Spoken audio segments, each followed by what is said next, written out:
Hello friends, Radhe Radhe, हरे कृष्णा। कैसे हो बच्चों? उम्मीद करती हूँ आप सभी लोग अच्छे होंगे। मैं भी बढ़िया हूँ। तो फ्रेंड्स, ये आज का मेरा ये वीडियो मेरे बच्चों के लिए और मेरे बच्चों के पेरेंट्स के लिए है। मेरे बच्चे जिन्होंने 12th पास के लिए एग्ज़ाम दिया है और जो कहीं बाहर यूनिवर्सिटी और कॉलेज में एडमिशन लेने के लिए सोच रहे हैं, तो मेरे ये वीडियो उन बच्चों के लिए है। तो बच्चों, इस वीडियो में शुरू से लेके लास्ट तक इसको देखिएगा, क्योंकि एडमिशन लेने का जो प्रक्रिया होती है वो थोड़ी सी अपने बहुत विचारणीय होती है बच्चों। और ये कोई मामला 1 साल का या एक आध 2 4 6 महीने का नहीं होता है कि जिसके लिए हम लोग आसानी से, जिसमें लगने वाले खर्चे को आसानी से वहन कर सकें। बच्चों, ये 3 साल का हमारे भविष्य का सवाल होता है और एक बार हमने जहाँ एडमिशन ले लिया, फिर वहाँ से पूरी बैचलर डिग्री लेने से पहले निकलना पॉसिबल नहीं होता। तो इसलिए उसमें लगने वाले जो पैसा है हमारा 10 से 15-20 लाख के जो आसपास खर्चा आता है, उसमें कुछ परसेंट हमको वो पैसा लगाने के बाद उस पैसे की वसूली हो जाए और हमारे अंदर कोई अफसोस वाली बात ना रहे, तो उससे पहले हमको कुछ बातों का ध्यान रखना होगा। जैसा कि आप लोगों ने मेरे टाइटल में पढ़ा होगा कि कॉलेज और यूनिवर्सिटी में प्रवेश लेने से पहले ध्यान रखने योग्य बातें। तो चलिए वीडियो को ज़्यादा लंबा ना करते हुए स्टार्ट करते हैं। तो बच्चों, जब भी हम लोग कहीं भी कुछ एडमिशन लेने के लिए सोचते हैं, तो सबसे पहले हम लोग ऑनलाइन उस कॉलेज या फिर यूनिवर्सिटी के वेबसाइट पर जाकर के विजिट करते हैं और उसके बारे में हम लोग जानकारी लेते हैं। लेकिन बच्चों, कुछ चीज़ें ऐसी होती हैं जो बहुत ही ज़मीनी स्तर से जुड़ी हुई जानकारी होती है, जिसके लिए हम लोग ध्यान नहीं दे पाते हैं। और जब तक हमारा ध्यान जाता है, तब तक हम वहाँ एडमिशन ले चुके होते हैं और बहुत सारा खर्चा हमारे सामने एकदम से अचानक हमको नज़र आता है। तो चलिए बच्चों, जानते हैं वो कौन कौन से छोटे छोटे ऐसी चीज़ें होती हैं जिनको हम लोग एडमिशन लेने से पहले हमें देखना बहुत ज़्यादा फ़ायदेमंद रह सकता है। हमारे बच्चों के लिए तो होता ही होता है, प्लस पेरेंट्स के लिए भी ठीक ठाक हो। तो स्टार्टिंग हम करते हैं कि जब भी हम कहीं भी कॉलेज और यूनिवर्सिटी में प्रवेश करने के लिए सोचते हैं, दूर कहीं एडमिशन के लिए सोचते हैं, तो हमें 2 बातों का विशेष ध्यान रखना पड़ता है। मैंने अपने इस वीडियो में 2 छोटे टॉपिक लिए हैं। फर्स्ट टॉपिक मेरा जो है वो प्री में डिवाइड किया है मैंने उसको, और सेकंड मेरा जो है वो ड्यूरिंग में है। ड्यूरिंग के अंतर्गत बच्चों मैंने काफ़ी सारे पॉइंट्स को लिया है, जिसमें लगभग 15-16 पॉइंट्स हैं, और प्री में मैंने केवल 2 पॉइंट्स को लिया है। तो प्री के अंतर्गत मैं आपको बताना चाहूँगी कि जब भी आप अपने फ्यूचर के लिए, भविष्य के लिए, उज्जवल भविष्य के लिए आप एडमिशन लेने की सोच रहे हैं, तो सबसे पहले आप जिस जगह जो चीज़ देखने जा रहे हैं, वहाँ की लोकेशन को आप विशेष ध्यान में रखिएगा। क्योंकि बच्चों, लोकेशन ऐसी चीज़ है कि जहाँ से आपको किन चीज़ों को ध्यान में रखना है। लोकेशन के अंतर्गत आपको ध्यान में रखना है कि वहाँ से आपके कॉलेज या फिर यूनिवर्सिटी से आपका रेलवे स्टेशन कितना दूर पड़ रहा है, आपका क्या कहते हैं बस स्टैंड कितना दूर है। आप अगर यूनिवर्सिटी में या कॉलेज में एडमिशन लेने के बाद कहीं किसी पीजी में रहने की सोचते हैं, तो पीजी का और कॉलेज का, यूनिवर्सिटी का डिस्टेंस कितना है। वहाँ से आपका कोचिंग अगर आप लेते हैं तो कोचिंग इंस्टीट्यूट वहाँ से कितना दूर होगा। उसके अलावा प्लस आपका ग्रॉसरी स्टोर भी कितनी दूरी पर होगा। तो लोकेशन के अंतर्गत हमारी 3-4 चीज़ें आती हैं: station, bus stop, grocery, PG and coaching institute. इनका ध्यान रखिएगा। नेक्स्ट पॉइंट हमारा आता है फीस का। तो ऑनलाइन फ़ीस के बारे में भी आप थोड़ा सा पता कर सकते हैं, प्लस एंट्रेंस फ़ीस का क्या प्रोसेस रहता है, इसके बारे में आप जानकारी ले सकते हैं।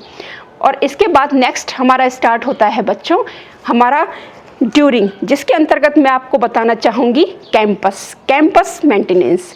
देखो बच्चों, अक्सर ऐसा होता है कि हम लोग जब कहीं बाहर एडमिशन लेने के लिए जाते हैं, तो बहुत सारी नज़रें हमारी इधर उधर घूमती हैं, देखती हैं, लेकिन कभी कभी हम पहचान नहीं पाते कि हमारी नज़रों को क्या चीज़ पकड़नी चाहिए, क्या हमको देखना चाहिए। तो इसके अंतर्गत मैं आपको बताऊँगी कि जहाँ आप जा रहे हैं वहाँ के कैंपस देखिए, वहाँ का कैंपस मेंटेनेंस देखिए, वहाँ की साफ़ सफाई देखिए, वहाँ का रख रखाव देखिए। तो इस चीज़ से आपको फ़र्क पड़ेगा कि यहाँ का सब कुछ साफ़ सफाई या फिर हाइजीन वगैरह का ध्यान रखते हुए आप वहाँ का कैंपस को थोड़ा ध्यान में रख सकते हैं। उसके बाद हमारा आता है काउंसलर। बच्चों, जब भी आप कहीं भी यूनिवर्सिटी या कॉलेज में जाएं तो वहाँ की काउंसलर से ज़रूर मिलिएगा, क्योंकि काउंसलर जो होता है वो बच्चों की हेल्प के लिए ही होते हैं। ये बच्चों जो जिस एम से बच्चा आता है, जो गोल उसकी लाइफ में होता है, उससे रिलेटेड बात करके बच्चों के लिए व्यक्तिगत और भावनात्मक रूप से बच्चों को आगे बढ़ाने में बहुत हेल्प करते हैं। इसलिए आप अपने गोल के बारे में उनसे बताइए, आप अपने फैकल्टी के बारे में बताइए, लेकिन बिना काउंसलर से मिले आप वापस मत आइए, क्योंकि सवाल अपने भविष्य का है, अपने पैसे का है। नेक्स्ट हमारा आता है बच्चों फैकल्टीज़। आप जिस कॉलेज या यूनिवर्सिटी में जा रहे हैं वहाँ कौन कौन सी फैकल्टीज़ हैं, आपको ये बात भी विशेष ध्यान में रखनी है, क्योंकि हो सकता है आपने जिस फैकल्टी के बारे में लोगों से सुना हो वो वहाँ हो ही ना। इसलिए आप गूगल पे या मतलब आप अपने हिसाब से जिस तरह से फैकल्टी को सर्च कर सकते हैं वैसे कीजिए, लेकिन जब आप वहाँ जा रहे हैं, जिस फैकल्टी में आप एडमिशन ले रहे हैं, तो उसके बारे में थोड़ा अच्छे से आपको जानकारी होनी चाहिए। और इसके अतिरिक्त आपको फैकल्टी में, आप जिस फैकल्टी में जा रहे हैं वहाँ के जो भी लेक्चरर हैं, जो भी प्रोफेसर्स हैं, आप उनके बारे में थोड़ा सा पता कीजिए। उनके बारे में आपको क्या पता करना है, आप अगर किसी यूनिवर्सिटी में जा रहे हैं तो वहाँ प्रोफेसर कितने हैं आपके सब्जेक्ट को पढ़ाने वाले, प्लस आप अगर किसी कॉलेज में जा रहे हैं तो आपके सब्जेक्ट के लेक्चरर्स कितने हैं, आपको ये बात थोड़ी सी ध्यान में रखनी है। क्योंकि ऐसा होता है कभी कभी बच्चों की, जब कभी कहीं भी किसी भी कॉलेज में बच्चे ज़्यादा होते हैं, स्ट्रेंथ बच्चों की ज़्यादा होती है और वो लेक्चरर अगर वहाँ कम होते हैं तो इसका पढ़ाई पे इफ़ेक्ट पड़ेगा ही पड़ेगा। ये भी बात हम और आप अच्छे तरह से जानते हैं।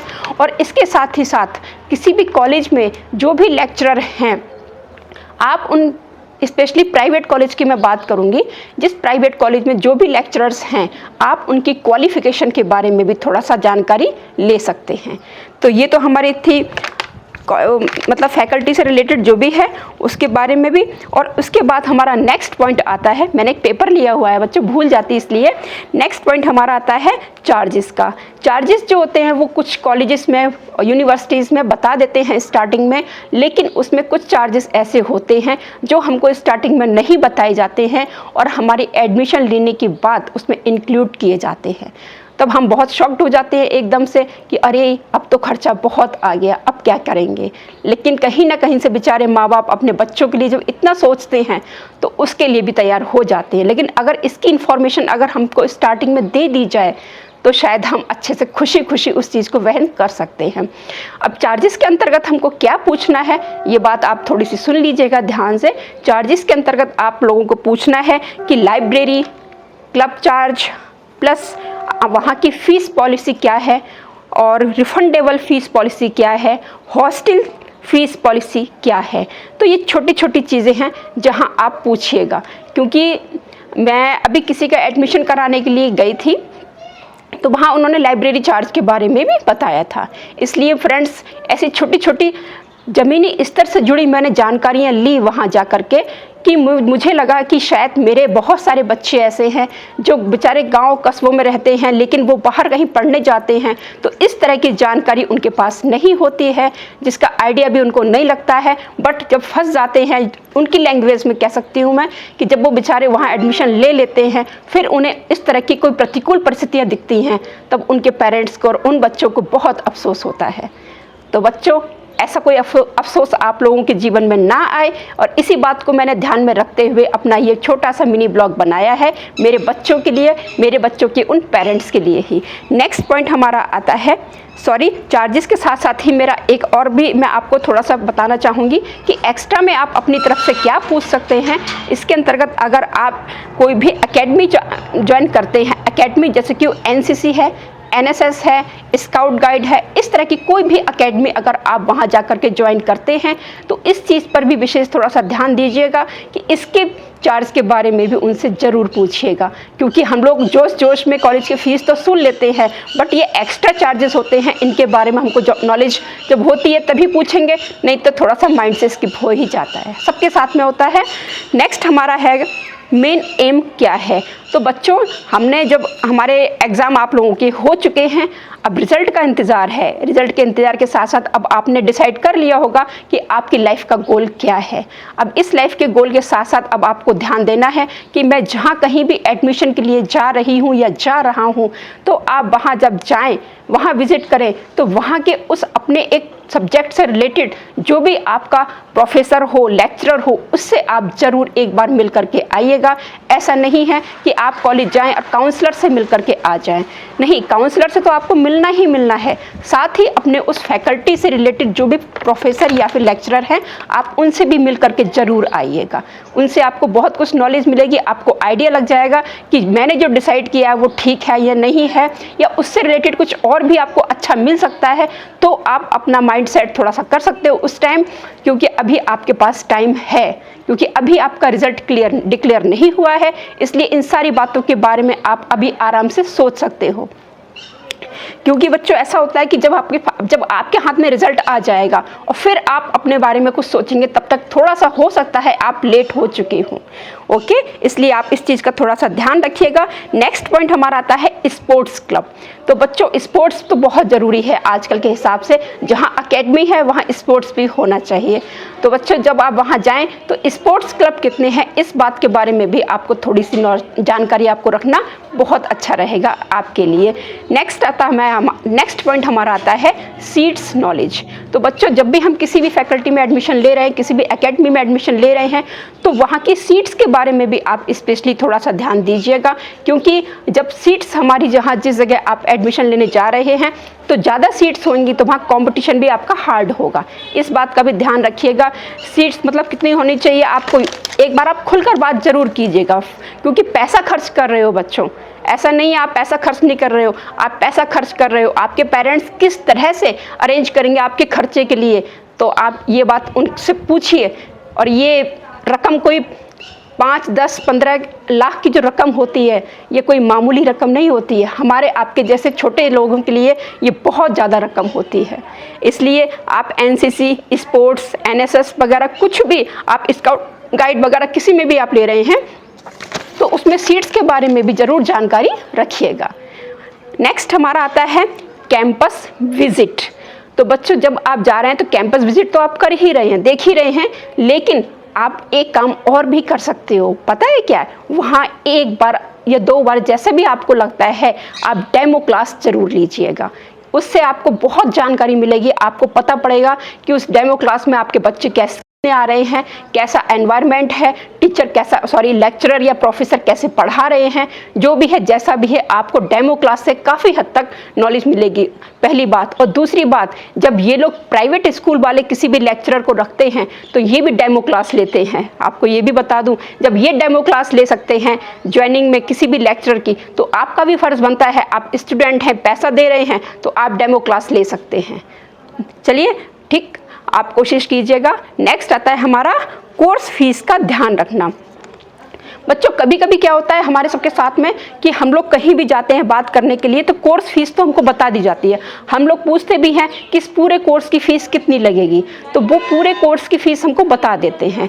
लेकिन कभी कभी क्या होता है, उसमें ट्यूशन फीस के नाम पर भी वो फीस बाद में हम लोगों से ले लेते हैं। तो इस बात का भी आप ध्यान रखिएगा कि कोर्स फीस के साथ साथ अगर ट्यूशन फीस भी उसमें ऐड हो रही है तो आप निश्चिंत रह सकते हैं। और अगर कोर्स फीस के साथ साथ ट्यूशन फीस की कोई जिक्र नहीं हो रही है, तो आप एक बार अपनी तरफ से ट्यूशन फीस भी पूछ सकते हैं। आपको पूछने में कोई झिझक नहीं होनी चाहिए, कोई शर्म नहीं है, कोई लिहाज नहीं है। बच्चों, आप जा रहे हो, पैसा खर्च कर रहे हैं पेरेंट्स, आप खुलकर बात कीजिए। नेक्स्ट पॉइंट हमारा आता है कोर्स हिस्ट्री। आपको थोड़ा सा सुनने में बहुत अजीब लगेगा, बट बहुत ज़रूरी है। कोर्स हिस्ट्री के अंतर्गत आप ये जान सकते हैं कि आप जिस फैकल्टी में जा रहे हैं या जिस एकेडमी में जा रहे हैं, वो वहाँ कब से स्टार्ट किया गया है। इस चीज़ का भी बहुत ज़्यादा फ़र्क पड़ता है कि जिस चीज़ को जहाँ आपने जिस चीज़ में एडमिशन लिया है, वो वहाँ कब से चलाई जा रही है, वो एकेडमी कब से चलाई जा रही है, वो कोर्स कब से स्टार्ट किया गया है। ये आपको जानकारी रखना बहुत ज़रूरी और आपके लिए ही फ़ायदेमंद है। नेक्स्ट पॉइंट हमारा आता है कैंपस प्लेसमेंट। ध्यान दीजिएगा, बहुत इंटरेस्टिंग और बहुत अच्छा टॉपिक है ये कैंपस प्लेसमेंट, जिसके अंतर्गत आप अपने जो आप जिस फैकल्टी में एडमिशन ले रहे हैं उसके स्कोप क्या है, उसकी स्किल्स क्या है आगे चल के, ये आपको इस चीज़ का आइडिया लगेगा। इसके साथ साथ आप देख सकते हो कि प्लेसमेंट और इंटर्नशिप के मामले में संस्थान के ट्रैक रिकॉर्ड की जांच कैसे पता करें। मतलब पूरी आपको जो है प्लेसमेंट और इंटर्नशिप के मामले में संस्थान के ट्रैक रिकॉर्ड की जांच जरूर करनी चाहिए बच्चों, क्योंकि इसमें क्या होता है आपको पता चलेगा कि कौन सी कंपनियां भर्ती के लिए कैंपस में आती हैं। आपको इस चीज़ की जानकारी इसी से मिल सकती है और कितने % छात्रों को प्लेसमेंट मिलता है। आपको ये जानकारी होनी बहुत ज़रूरी है, क्योंकि बच्चों वहाँ से निकलने के बाद आप सीधे अपने फ्यूचर के बारे में सोचेंगे। अब आपको मास्टर डिग्री के बारे में सोचना होगा, और मास्टर डिग्री के साथ साथ वहाँ आप जब ग्रेजुएशन कर रहे हैं तो उससे रिलेटेड भी आपको जानकारी रखनी बहुत ज़रूरी है। इसलिए मैं आपको बोलना चाहूँगी कि कंपनियों भर्ती के लिए कैंपस में आती हैं और कितने % छात्रों को प्लेसमेंट मिलता है, छात्रों और इंस्टीट्यूट के बीच में कनेक्शन कैसा है, इस बात का भी आपको विशेष ध्यान रखना पड़ेगा, क्योंकि सवाल आपके भविष्य का है, आपके उज्जवल भविष्य का है, पैसे का है, इसलिए आपको ज़रूर ध्यान में रखना है। अब नेक्स्ट पॉइंट आता है हमारा लास्ट, आप समझ सकते हो इस पॉइंट के लिए लास्ट पॉइंट है, और नेक्स्ट पॉइंट हमारा है विजिट वर्किंग डे। तो बच्चों जब भी आप किसी भी कॉलेज या फिर यूनिवर्सिटी में आप अगर जाते हैं तो आपको वहाँ जाने पर विजिट जो है आपको वर्किंग टाइम में करनी है, वर्किंग डे में आपको विजिट करनी है। वर्किंग डे में मतलब आपको कोई भी सैटरडे वगैरह का दिन नहीं चुनना है, आपको मंडे टू फ्राइडे में विजिट करनी है, क्योंकि जब आप इस वर्किंग डे में विजिट करते हैं तो आप देखेंगे कि कॉलेज में 90% स्टाफ और काफ़ी कुछ हद तक आपको बच्चे मिलेंगे ही मिलेंगे। तो आप कोशिश कीजिए कि आप जब भी वहाँ जाएं तो वर्किंग डे में ही आप विज़िट करें। और एक चीज़ और ध्यान रखिएगा कि आप मॉर्निंग टाइम में अगर आप पहुँचते हैं तो आपके लिए बहुत अच्छा रहेगा। इन कुछ बातों का ध्यान रखिएगा। और नेक्स्ट पॉइंट मेरा आता है बच्चों से रिलेटेड। ध्यान दीजिएगा, जब आप कहीं किसी भी यूनिवर्सिटी या कॉलेज में जा रहे हैं तो आपको वहाँ बच्चों का भी ऊपर विशेष ध्यान देना है कि वहाँ के बच्चे कैसे हैं, बच्चों की लैंग्वेज किस टाइप की है, बच्चों की बॉडी लैंग्वेज क्या बोलती है, बच्चों को ड्रेसिंग सेंस क्या है।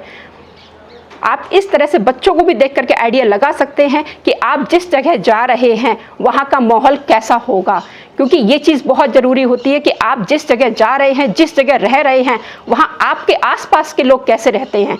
क्योंकि अगर आपके आसपास के लोग अच्छे नहीं हैं तो जाहिर सी बात है इसका असर आपके ऊपर भी पड़ेगा ही पड़ेगा। इसलिए जब आप वहाँ जा रहे हैं तो वहाँ के बच्चों पर भी थोड़ा सा ध्यान दीजिएगा। बच्चों से ही रिलेटेड एक टॉपिक और आगे का थोड़ा सा बढ़ाकर बोलूँगी मैं, कि जब आप जाएं तो आप ऐसे टाइम पर जाएं कि बच्चे वहाँ हों ही हो। तो साथ ही आप जब जाएं तो आप जिस फैकल्टी में एडमिशन ले रहे हैं उससे रिलेटेड आपके लिए अगर कोई बच्चे मिलते हैं तो उनमें से आप 2 या 3 बच्चों के अपने पास कॉन्टैक्ट नंबर ज़रूर लेकर के आइएगा, या फिर जो बच्चे वहाँ से पास आउट हो चुके हैं आप उनके नंबर भी अपने पास रख सकते हैं। आपको बहुत हद तक उनके नंबरों से हेल्प मिलेगी, जानकारी मिलेगी। तो ये कुछ मेरी छोटी छोटी बातें थी। और एक लास्ट में एक बात और बोलना चाहूँगी, जब आप इतनी सारी जानकारी अपने पास एकत्रित कर लेंगे किसी भी कॉलेज या फिर यूनिवर्सिटी से रिलेटेड, तो जाहिर सी बात है अब आप कंपेयर करेंगे। तो आप आराम से एनालिसिस करके अपने माइंड में घर पे आ करके आप कंपेयर कीजिए और डिसाइड कीजिए कि अब आपको एडमिशन कहाँ लेना है। तो बच्चों ये आपके उज्जवल भविष्य के लिए सवाल है, आप आराम से सोचिए। और मैंने अपने इस वीडियो में बहुत ही ज़मीनी स्तर से जुड़ी छोटी छोटी बातों को ध्यान में रखते हुए ये वीडियो बनाया है, और मैंने पूरी कोशिश की है कि मैंने अपने इस वीडियो में उन सारी बातों को शामिल करूं जो हमारे लिए बाहरी तौर से नहीं नज़र आती हैं, वहाँ जाने के बाद ही, एडमिशन लेने के बाद ही बच्चों को फेस करनी पड़ती हैं। तो उम्मीद करूँगी मेरे उन बच्चों के लिए काफ़ी हेल्पफुल ये वीडियो रहेगा। और एक बात और बोलूँगी कि अगर आपको मेरा वीडियो अच्छा लगे तो प्लीज़ आप लोगों को शेयर कीजिएगा, चैनल को सब्सक्राइब कीजिएगा, लाइक कीजिएगा, और साथ ही आपके जो रिलेटिव्स हैं, आपके जो भाई बहन हैं जो दूर रहते हैं, जो बाहर निकलकर पढ़ने के लिए सोच रहे हैं, तो आप उनको शेयर कीजिएगा। क्योंकि ये छोटी छोटी बातें जो हैं हमारे माइंड में स्टार्टिंग में नहीं आती हैं, बाद में हमारा दिमाग चलता है, तब तक हमारा खर्चा हो चुका होता है। और ये खर्चा हमारा जब हो चुका होता है तो हम अफसोस करते हैं, और उसके अलावा हमारे पास कोई ऑप्शन नहीं होता। तो वहाँ तक पहुँचने से पहले हम अगर इन बातों को थोड़ा सा ध्यान रखेंगे तो काफ़ी हद तक हमें इस चीज़ से, हम अपने अफसोस से बच सकते हैं। तो इसी के साथ मैं अपनी इस वीडियो को, अपनी इस बात को ख़त्म करती हूँ और उम्मीद करती हूँ आप लोग किसी अच्छे कॉलेज में या फिर यूनिवर्सिटी में एडमिशन लें और मैं अपने आप बच्चों के लिए उज्जवल भविष्य की कामना करते हुए अपने वीडियो ख़त्म करती हूँ। और आप अपने पेरेंट्स को भी ये बात बताइएगा, दिखाइएगा वीडियो। और तब तक के लिए हाँ, एक बात और बोलना चाहूँगी, आगे मैं एक वीडियो और बनाऊंगी जिसमें मेरा टॉपिक रहेगा कि एडमिशन लेने के बाद आगे की प्रक्रिया क्या होती है, आपके पास क्या डॉक्यूमेंट्स होने चाहिए एडमिशन लेने के बाद, क्या क्या चीज़ें आपको वहाँ सबमिट करानी है। इससे रिलेटेड मेरा नेक्स्ट वीडियो रहेगा। और अगर आप लोग इसके बारे में जल्द से जल्द चाहते हैं कि मैं जल्दी अपलोड करूं, तो आप लोग मेरी इस वीडियो में कमेंट में ज़रूर लिखिएगा, ताकि मैं आपके पास जल्दी मैं अपनी उस वीडियो को अपलोड कर सकूं। ठीक है फ्रेंड्स, ठीक है मेरे बच्चों, तब तक के लिए हरे कृष्णा, राधे राधे।